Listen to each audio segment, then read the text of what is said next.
Унгарската влада ги проширува економските мерки за помош на компаниите во земјата. Министерот за надворешни работи Петер Сијарто објави дека дури 806 компании ќе добијат поддршка во вредност од вкупно 169 милиарди унгарски форинти, со чија помош ќе се зачуваат 143.000 работни места.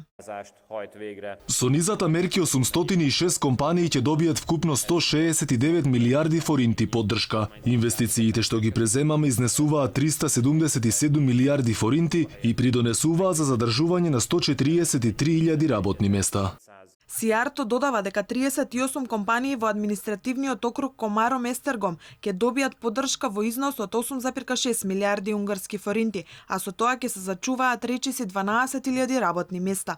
Атила Селмеджи, собственик на една од компаниите, вели дека добиле 282 милиони форинти како поддршка. Со финансиската поддршка ќе се отвори нов магазин од 3000 метри квадратни, кој компанијата не би била во можност да го отвори дури неколку години подоцна, вели собственикот. Трансинтероп КФ е семејна деловна компанија со унгарска собственост со 270 вработени. Во 2018 и 2019 година остварила продажба во висина од 8 милиарди форинти, со што станува 10-та најголема компанија на унгарскиот пазар.